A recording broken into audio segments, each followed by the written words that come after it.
Hi, y'all. This is Kristen Chenoweth. Hi, I'm Gloria Stefan. This is Sarah Bareilles. Hi, I'm Patty Lapone. This is Lin-Manuel Miranda. You're listening to the Broadway Podcast Network.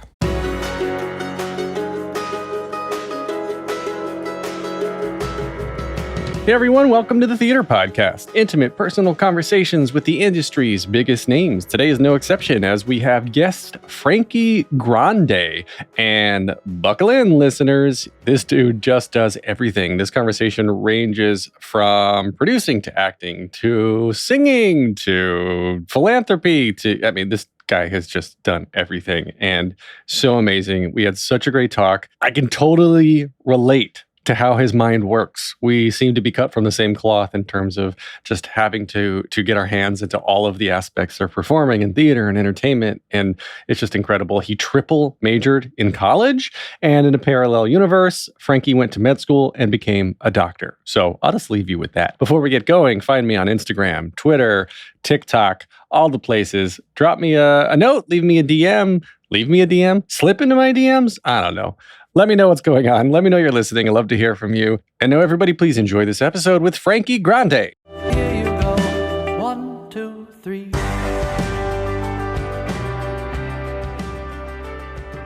Buckle up, listeners. I am excited to introduce today's guest. And honestly, I'm at a loss of where exactly to start reading this bio since he pretty much seems to have done it all. He's a Broadway actor, dancer, singer, model, producer, television host, and YouTube personality. He has his own fragrance line, is a philanthropist, is the host of Nickelodeon's SpongeBob Binge Pants podcast. He was on Big Brother in the US in season 16 and again in the UK and Celebrity Big Brother in season 18. He made his Broadway debut starring on Broadway in Mamma Mia and later as Franz in Rock of Ages. He can be found in Nickelodeon's Henry Danger and Danger Force, Netflix's Haters Back Off, and upcoming this fall in Summoning Sylvia, a horror comedy film. He's produced several Broadway shows, including Hamlet and the recent Tony-winning production of Dana H., and can now be seen off-Broadway at the Asylum Theater in the smash hit Titanique, running through September 25th.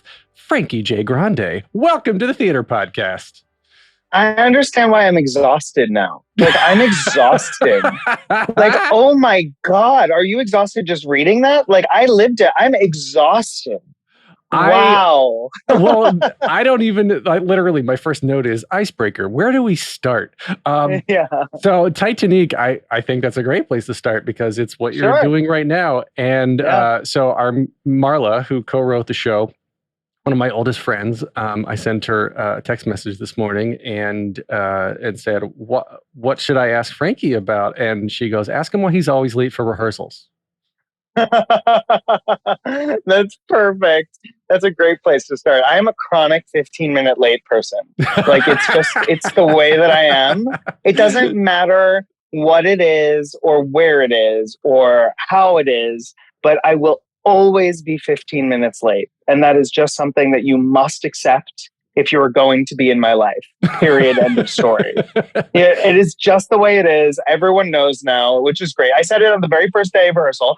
I told the stage manager, I was like, I will always be 15 minutes late. I can't be 15 minutes late to half hour because that's actually in violation of equity. So I'm never late to half hour. But I am 15 minutes late to sound check at 6:15, which means I arrive at half hour. So I will be 15 minutes late. So everyone knows, everyone's on the same page. It's great. Everyone gets it. But literally, the first rehearsal, I told the stage manager, I will always be 15 minutes late.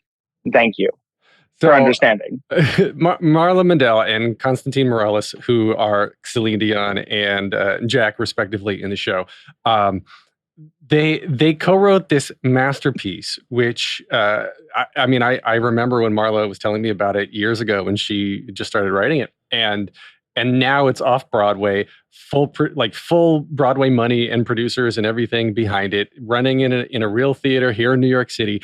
And so, what I guess for those who don't know or haven't seen it yet, how would you best describe it? I would describe it as hilarious. It is a musical parody of the film Titanic with Celine Dion's music. So it is a jukebox musical of all of Celine's hits, but set to the Titanic, and we are just buffoons. It is just ridiculous ridiculous musical comedy at its finest. My theater professor from Muhlenberg, where I went to college, came and was like, this is just so delightful because people are trying to do this, but no one's doing it as well as you guys. And it's so ridiculous that it works. And that's the kind of night in the theater that you'll have if you come see our show. It makes fun of itself. And I mean, you play so much. You play a handful of characters, one of which being actual Victor Garber, which I think is so which funny. Is actually not Victor Garber at all. Right. But it is so funny. But yes, I play Victor Garber as an amalgamation of Captain Smith, Mr. Ismay, Mr. Andrews, all mashed into one. And rather than calling him all the rich white guys, we decided Victor Garber is a much better name for that. So, well, how did you get attached to the production in the first place? I was doing Cruel Intentions with Constantine, and he literally just looked at me and during one of the shows and was like, "Huh." I was like, "What?" He was like, so I wrote this show. It's a Celine Dion jukebox musical. Do you want to play the captain and sing I Drove All Night while we crashed the ship into an iceberg? And I was like, yes. That was it. It was that simple. I think I took like maybe 3 minutes to process what he had said to me. And then I was like, how do you say no to this?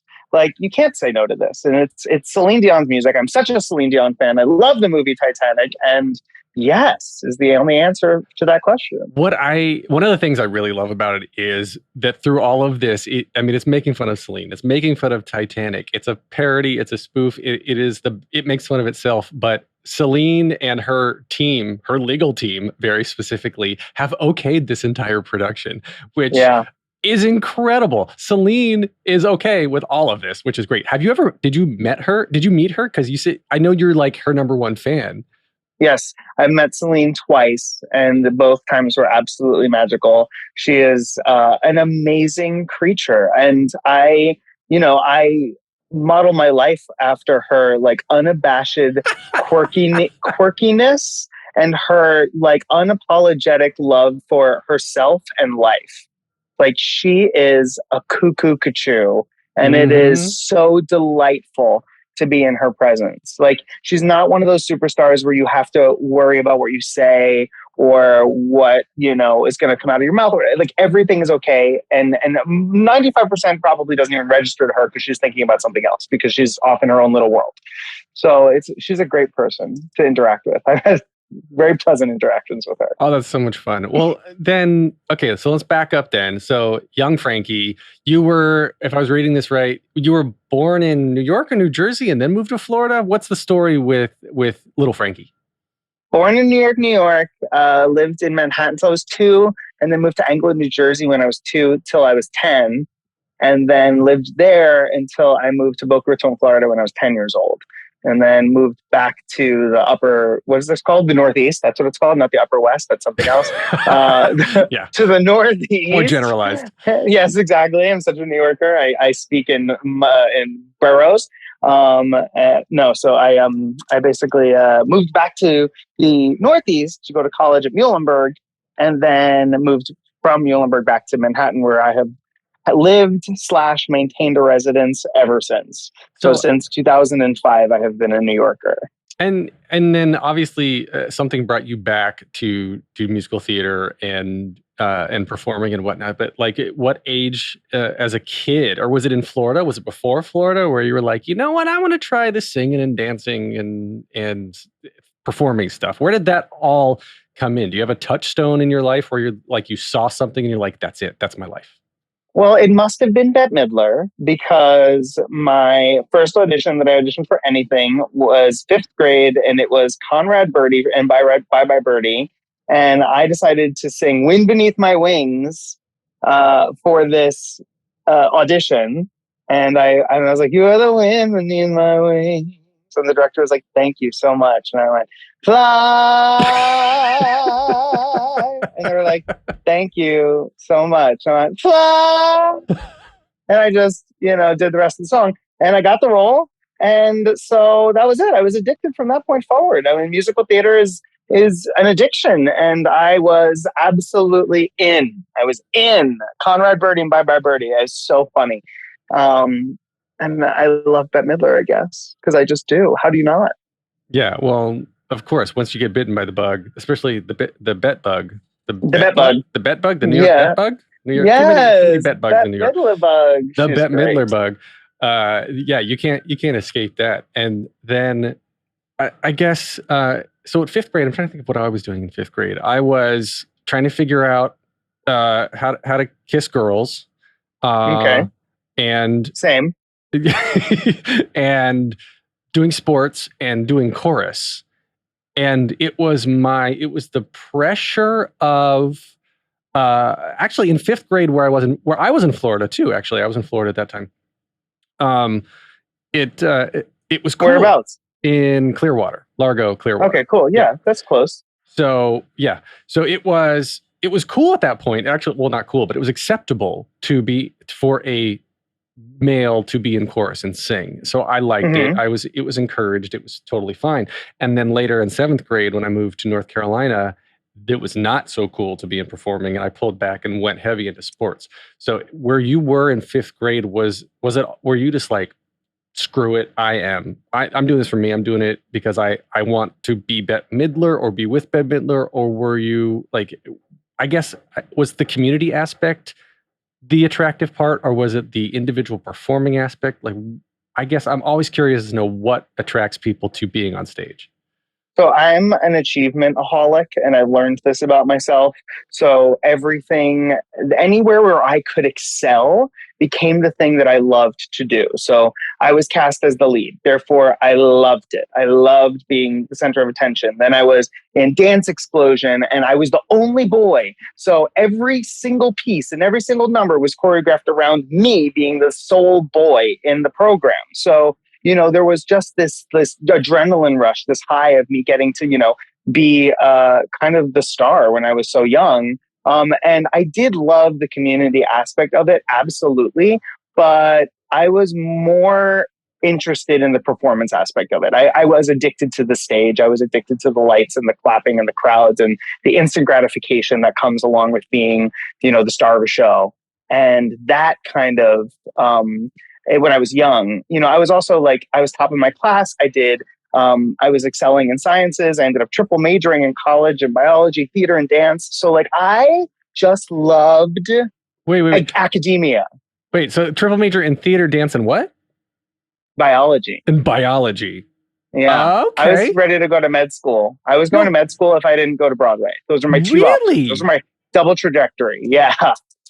Wow. Okay. So then you're going to college, obviously with some sort of fallback in mind, I guess, but or safety net, not a fallback, but correct. That's a great way to describe it, because it was a dual passion. I was equally passionate about both things and would have been equally happy landing in either field. But I understood that theater was the riskier path. So I put that one first. I said, let's try theater and then use biology as a quote unquote fallback. But it was, very much a equal passion in my life. I mean, I would never have been able to do all three majors in 4 years if I wasn't obsessed with it and loved it as much as I did. That's insane. And so you have to be good at chemistry and biology, all of this stuff. Gosh, I mean, that's two sides. I completely 1000% can relate to this because I got a computer science degree and then went into theater. Yes. So it's a left brain, right brain conflict all the damn time. And now, I was going to ask why the producing and why the this and why all of this other stuff. But now I totally get it, because the two halves of your brain are constantly in conflict. And yes, they're constantly working simultaneously. Everything, the world to me is, my doctor described it to me once. My brain doctor described it as I have a superpower, which is that I have complete ADD except when I don't want to. And then I am laser focused. But otherwise, I'm just this shiny here, shiny there. I'm thinking about this. You're talking about one thing, but I'm over here writing something else in my head. And then, but when I need to be laser focused, I am laser focused, on a test or a game. That's why I won everything on Big Brother. I was I can concentrate on one task, especially a game or a competition, like a hawk. But if you're talking to me in life, I am so scatterbrained. It is crazy. We're going to take a short break. Stay tuned for more of the episode.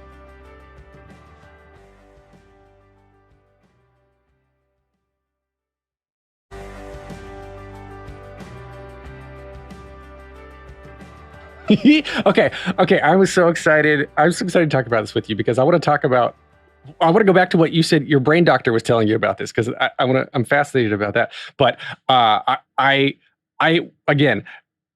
feel like exactly the same, cut from the same cloth. And part of what makes me that way, the way that you are, is OCPD. Have you ever heard of that? OCPD. Yes. So it's not OCD. No, it's a personality disorder. Obsessive compulsive personality disorder. And I was diagnosed with that a couple years ago. And we're the same age. So it took me this long to figure this out. But it essentially is you become hyper focused on tiny details and can't see the forest through the trees, to be hyperbolic about it, right?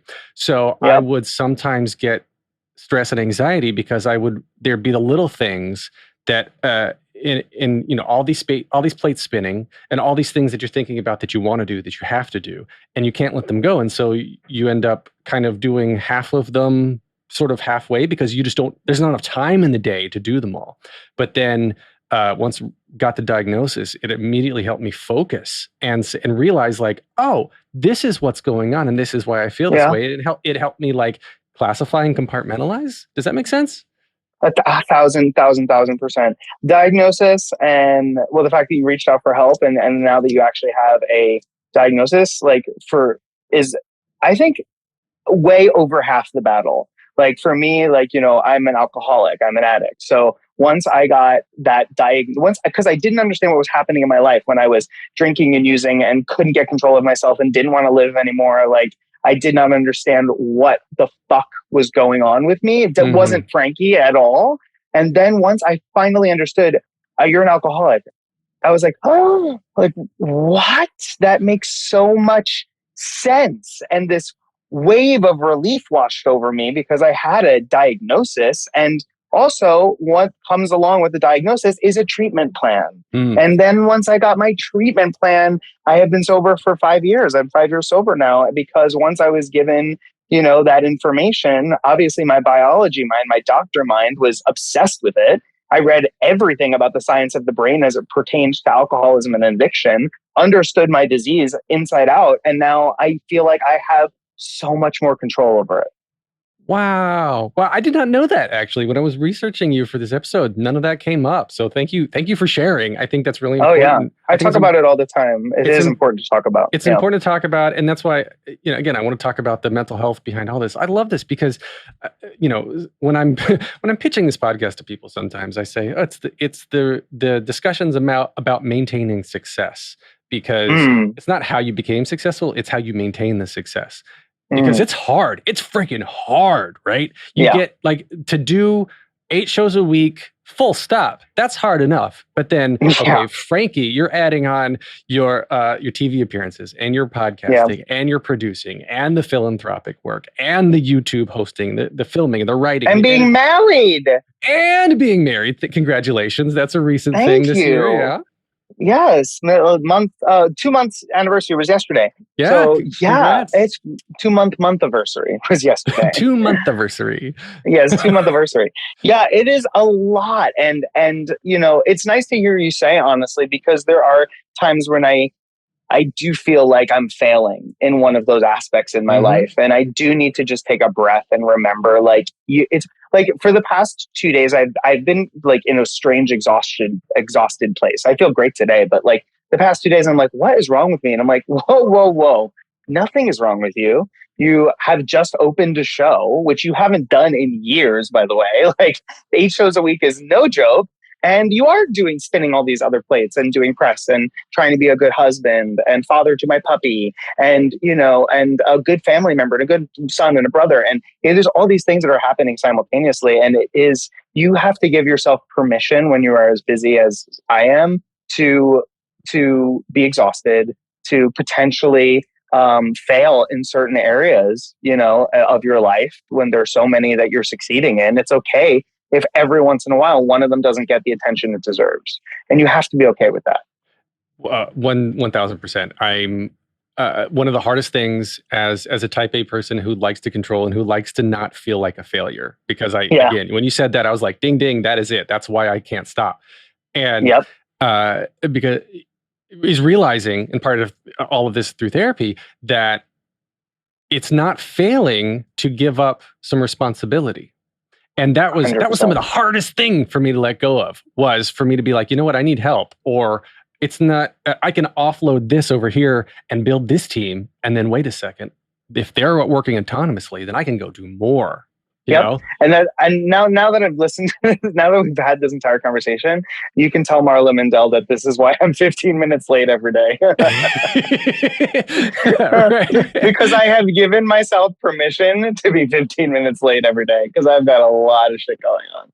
Oh, that's man. what it is. Do you feel like it's letting yourself down, or letting others down more? Or do you just not care anymore? It's just like, this is who I am. I've accepted it.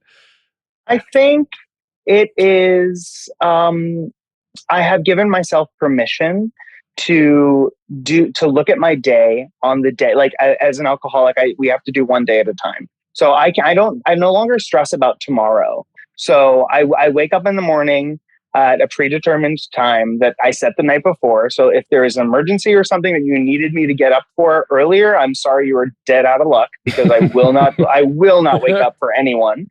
So I set that time, I wake up, I have my coffee, I look at my day, and I give myself permission to do everything on my list for today in the order in which it occurs, and get to where I need to be when God has decided it is time for me to be there.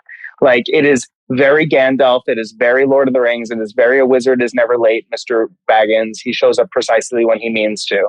And that's how I just feel. Oh, my husband just walked in. How's your haircut? Yay, you cutie pants. I'm doing a amazing podcast right now. Well, I really do think this is an amazing podcast. I'm having a wonderful conversation. Thank you. So yeah, that's what it is. I'm very Gandalf in that, and I have to be, otherwise I will fry myself. Yeah. It's being okay sitting in your sad times and allowing yourself to enjoy the happy times.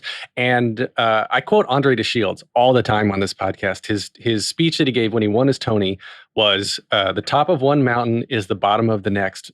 And I love that, because I've internalized that to mean, obviously you're never going to stop climbing. There's always more to learn. There's always more to do. But you got to stop sometimes and realize you just climbed a fucking mountain. So look around and enjoy yourself for a hot minute. You know what I mean? Yeah. I give that advice to people all the time, just like to try to stay present when all this cool stuff is happening. And I think, in every show I feel that way. Like, sometimes, you're exhausted. We do 5-show weekends, which I think is cruel and inhumane punishment. Like, 5-show, like doing Friday, Saturday, Sunday, I think should be outlawed by equity, but we do it. And on that Sunday, man, you're just like eyes crossed, and you're like, what am I doing with my life? And you're like, you know what? No, get present, get grounded, and remember that these people, it's their first time seeing your show, and listen to their laughter and look at their masked faces and assume that they're smiling, and just push through and stay present and enjoy the moment. And when you do that, everything is manageable. Everything is manageable, even a 5-show weekend. Yeah. I mean, it's got to be self-sustaining, and you take the energy that you're giving and pull it back in to give yourself more energy. There's no other way, because if you're obviously just giving and giving, you're going to run out, and you got to replenish. Yeah. You've got to replenish. You have to. Yes. Do you remember your debut performance in Mamma Mia, the first time you performed on Broadway? Yes, I do. And I do because Janet Rothermel, who was our resident choreographer, told me the exact advice that I just said on your podcast, which was, she said, don't stay present and remember this moment, because it's never going to happen again. Like, don't freak out about where you need to be on stage. Don't freak out about the choreography. Everything is in your head. Just stay present and enjoy it. And I remember very clearly walking out onto that stage for the first time, and those lights hitting me in the face, because you don't have lights in a put-in. we had just work lights up. Yeah. So it was my first time walking out on the Winter Garden stage and having those lights in my face. And it was the most magical experience. Like, I have chills thinking about it again, all these years later. And I did over 1,000 shows in Mamma Mia. So it was, I bet I still remember that first one. Still remember it. I tell that to people. I do red carpet coverage and stuff too. And something that I've started doing, I don't know why, off mic in between the actual interviews, is the people, especially kids who have just made their Broadway debut or are about to make their Broadway debut. I say, like, I put the mic away and I say, like, listen, look down the line, look at all these people, look at these celebrities, look at these cameras, look at everything, and take a moment for yourself right now and be present. And it's like, all of them are just like, oh yeah, because they're so, like, they just did the show and the energy's up and now they got to rush and change and walk the carpet, talk to this person. And then, like, you know what, this is never going to happen again. Just stop for 1 minute with me.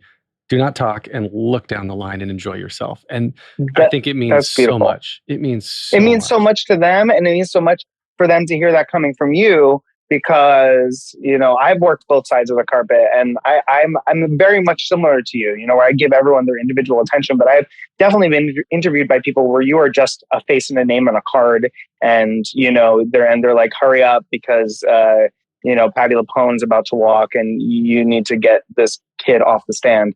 And that kind of, what you do, your attention that you give to those people will linger with them. So and I feel that energy from you just even being on this podcast. So that's really beautiful that you do that. I'm glad you do that. Well, thank you. That means a lot, actually. Yeah, that's like, I had the IFB in my ear when they were like, okay, hurry it up. A big star is coming. And I'm like, no, this is this person's big moment. Like, we're gonna finish this interview. And then if the next star has to wait, or if we miss them, it's okay. Like, calm down, everyone. It's going to be fine. Yeah. It's like, no, I'm literally talking to this person who's so excited to be here. Like, you want me to have 4.5 seconds with somebody who has done 3,000 interviews and wishes they were somewhere else. No, calm down. Yes, exactly that. Because whatever I'm going to say, most likely, or whatever they're going to tell me, they most likely said to everybody else on talk shows or whatever they're doing, because the best conversations are coming from the people who literally are present and listening and not assuming you're going to ask them the same questions over and over again. And I love that. I love that you said that, because yes, I love talking to people. I have the best conversations with people who are not used to doing the press tour. People write, like, as they're on the upswing of, like, the beginning of a career blowing up, for example, like, they love it and they're still so authentic and genuine and present. It's beautiful. Yeah. It's beautiful. And they haven't rehearsed their red carpet speech yet. They don't know what they're going to say. No. I've told that Bette Midler story about 45,000 times, but, like, and I still try to make it fresh for everybody, but it isn't. But there are people that literally have never told that story about their first audition, their first gig, their first job. So it is very exciting. I'm glad that you appreciate that. I do. And so, at what point you go to college and you're doing theater and get Mamma Mia, but where did all of the Nickelodeon stuff come in, the TV and the movie side? Did this come to you, or was it part of the whole an inability to just do one thing, and you, like, the need to be a multi-hyphenate? Yeah, no, I was content in Mamma Mia until I wasn't. And that was the thing, after 3 years of doing Mamma Mia, it was, and I was not on stage. On stage, I was happy, but it was the backstage politics. It's very difficult to to join a long running show and then stay in a long running show. There's a lot of politics involved in that. Backstage politics. And so I was just fried. I was done with it. I wasn't being treated the way I wanted to be treated. And unlike other people who, will just take it or fight it from inside, I handed in my notice. So I was like, thank you, I'm done. And so from that point forward, I decided that I wanted to take a break from performing. And that's when my friend approached me asked me if I wanted to produce Broadway. And I was like, oh, this is perfect. I can still be in the Broadway community without being on stage, and I would have another experience of the other side to understand, that side a little bit more. And so we had a wonderful 3-year run where I was producing shows and had a massive hit with Hamlet, and a massive critical hit with Bête, and a massive flop with Born Yesterday. So I had my entire experience of being a Broadway producer in 3 shows. And I experienced everything you can experience. And then at that point, I was like, you know what, time to try film and TV. My sister was out in LA shooting Nickelodeon. And at that point, I was like, you know what, I'm going to go to La La Land and I'm going to throw my hat in the ring. Like, it's working for my sister. She went from Broadway straight to Nickelodeon. So maybe I'll do the same thing. And that's when I moved out to LA and started, that journey and process into trying to be a film and TV actor. We're going to take a short break. Stay tuned for more of the episode.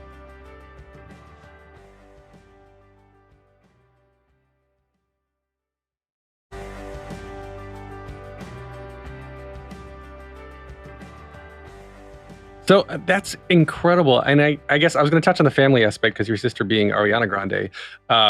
Did your parents both encourage you as a family to I guess pursue this, or like, it's rare that 2 siblings come out both very successful like this in such a risky business? Yeah, my mom loves to say that she was like the 3rd mom to have 2 children in separate Broadway shows simultaneously. She loves to say that fact because it's true. So my mom raised us to love the arts. Like, it was always Madonna and Whitney Houston and Cher and Little Shop of Horrors and Phantom of the Opera playing in our house 24/7. Mm-hmm. So we had a really amazing artistic, nurturing environment. But, my mother was very encouraging about me doing the arts, but also I did not give her a choice because I was also so academically strong. Like, she was never able to look at me and say, like, well, you can't do that play because you need to focus on your grades. Like, that was never an option for her. When I was in college, she wasn't like, you can't only pursue theater, because I was simultaneously getting a Bachelor of the Sciences in biology. So I didn't give her the option of having to approve or not approve of my performance career. But once I became successful and was working in the field, I think it definitely helped Ariana not have to take the same path that I did, which was split her focus. Ariana was very focused on arts the whole time, and my mom had no objection because she already had one child who was so successful in the biz. Because you're the older brother, you paved the way. I always tell that. I tell that to my younger brother all the time. I'm like, I took all the shit for you, so don't forget that you owe me. Exactly. And Ariana knows that, and Ariana says that, so I don't have to tell her. So, but it is true. It is true. We did a lot of the paving. The getting that road set and that cement in place. And it's tough. It's tough too as a parent myself, right? I'm like, so I want my kids to be happy, but I need them to be successful. But wait, if they're more happy than successful, is that okay? Like, at some point you just got to give it up. And hats off to your mom for allowing all this to happen, or being okay with it. Whether quietly she was like, oh my God, I hope he doesn't, end up homeless and starving. But yes, I love it. And side note, I saw that your mom thought that Marla and Constantine were dating, which I thought was so funny. Both of which are I very couldn't gay, believe by that. the way. I couldn't believe that. When she looked at it, and she's known Constantine for years, which is also was super confusing to me.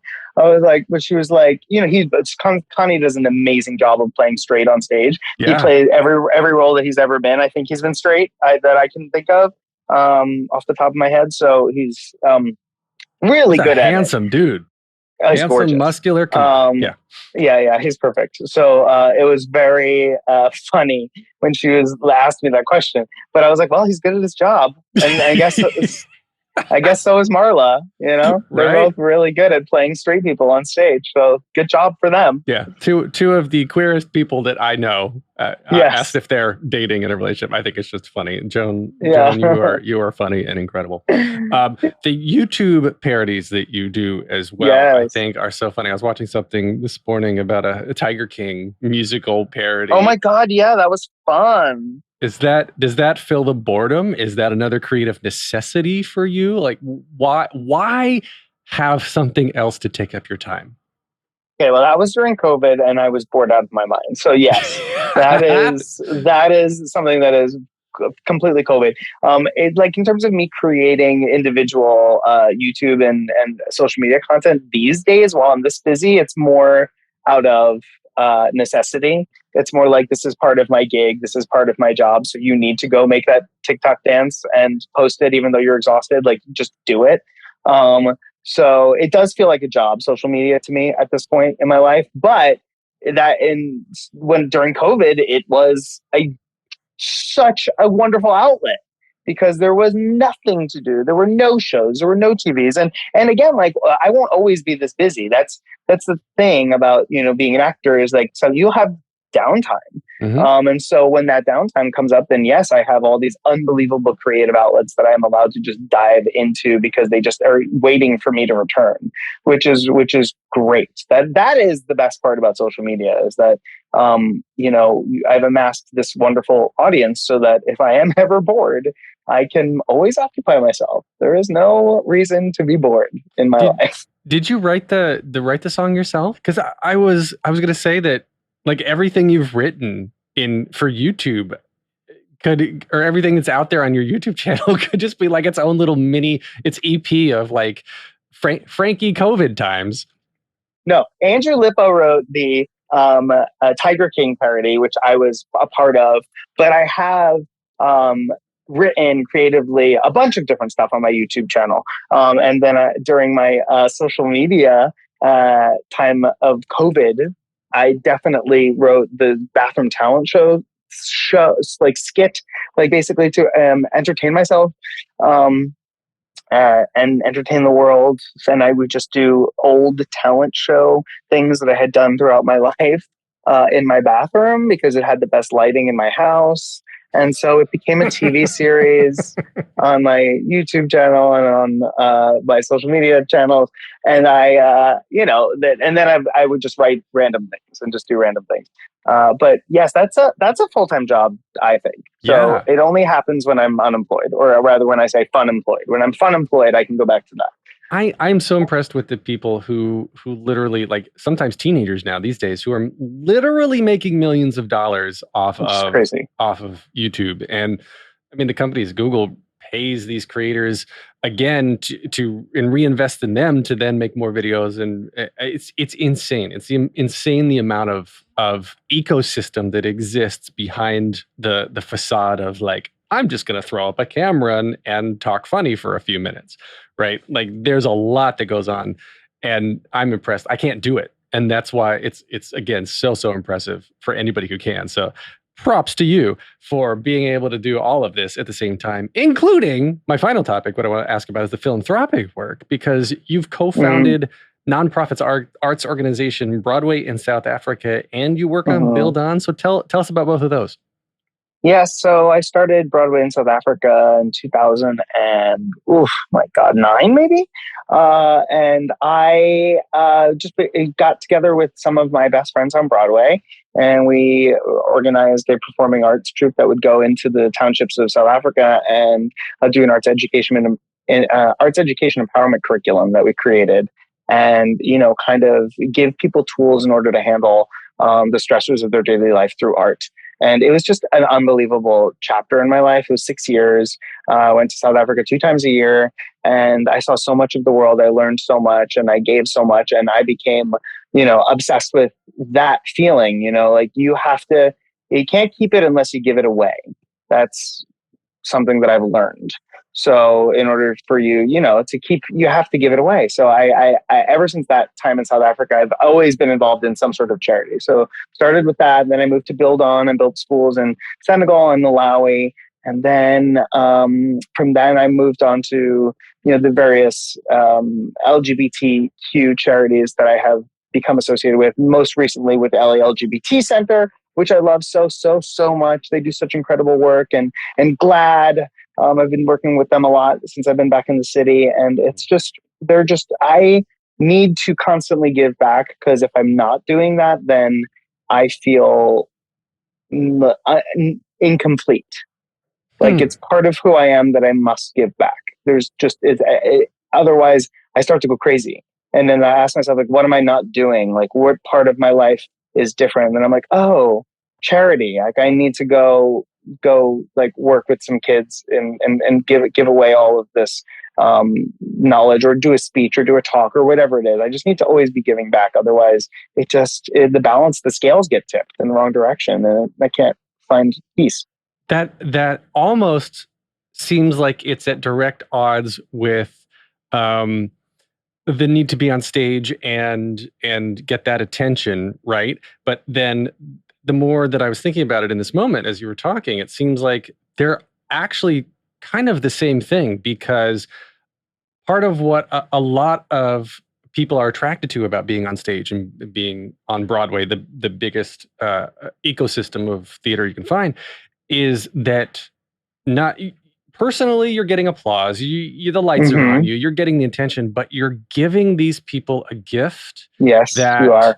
That they don't know they're getting. You're taking them on a journey. And I've said this so many times too, that part of what I missed so much about COVID, about theater being shut down during COVID, was sitting in a room of hundreds or thousands of strangers and being taken on a journey with them. I love receiving the gift and feeling the energy of going from one place to another on an emotional and some might argue spiritual level by watching people sing and perform and act and dance and tell stories. Yes, and I completely agree. It's one and the same thing, like it's I study Kabbalah, so it's all basically just you draw upon the light of the creator in order to give to another. That's like the entire meaning of life, period, end of story. Like you draw on the light in order to give it to somebody else. So the manner in which you do that can change, whether it's a love relationship or a familial relationship or your job or charity work. It's all the same thing. And for me, I've just noticed that the more I do it and the more different ways that I can do it, the more whole that I feel as a person. And the more I give of my energy and my light. But again, trying to maintain that my vessel, my cup is filled with light the whole time so that I'm not just pouring light out into someone while I'm empty myself. That is the challenge. That you have to figure out for yourself every day. Well, how do you do that then on a day-to-day basis? Sometimes I have grouchy, low energy days. That's definitely part of what happens when I'm not taking care of myself. And then I'll notice and I'll be like, oh, you're not taking care of yourself.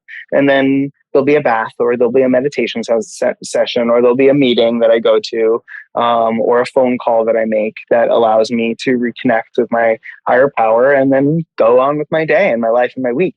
But I wish I could tell you that I catch it before I become grouchy or irritable, but that's not always the case. Sometimes I'll notice the symptoms of me being devoid of light and devoid of connection and then have to fix it. But, I catch it much, much earlier than I used to. I'll say that. Wow. All right. Well, let's wrap with 3 standard closing questions that I ask everybody. Ooh. The first one, just very simply, is what motivates you? Love. Period. What advice would you give to your younger self and younger people listening now, starting out down a similar path? Don't worry about it. Period. Whatever that is. Don't worry about it because you don't have control. Like, don't stress over every single choice and decision that you could potentially make. Just go with your gut and understand it's going to carry you to some dark places, but that you're going to get through it. And it's that journey of getting through it that's going to make you stronger. So don't even worry about it. I love it. Just go. All right. Last question. Hard one. If you can only see one show for the rest of your life, but you can see it as many times as you want, what would you see? Oh, that is so hard. That is a great question. It would be Titanique at the Asylum Theater playing for all eternity and available at titaniquemusical.com. You stole my closing. Yes. Now through September 25th, titaniquemusical.com. Where else can we find you online?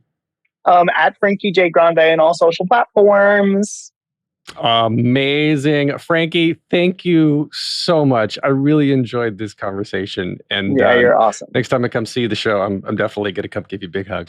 Oh, thank you so much. And yeah, please do come again. It will be, it'll just continue to get more and more ridiculous every time you see it. All right. Thank you. Talk to you, my friend. Bye-bye. As always, you can get more of me at thetheaterpodcast.com. Show your support for just as little as like $1 or $2 a month. It helps keep the podcast going, keeps the proverbial lights on. Find me on Instagram and Twitter at theater_podcast, on TikTok at the Theater Podcast. Leave a rating, leave a review. Don't forget to do that. Every little bit helps. This has been edited by Well-Rounded Hoodlum Productions. And of course, the music is always by Jukebox the Ghost. Frankie Grande, thank you so much. Take a deep breath, make the world a little colorful.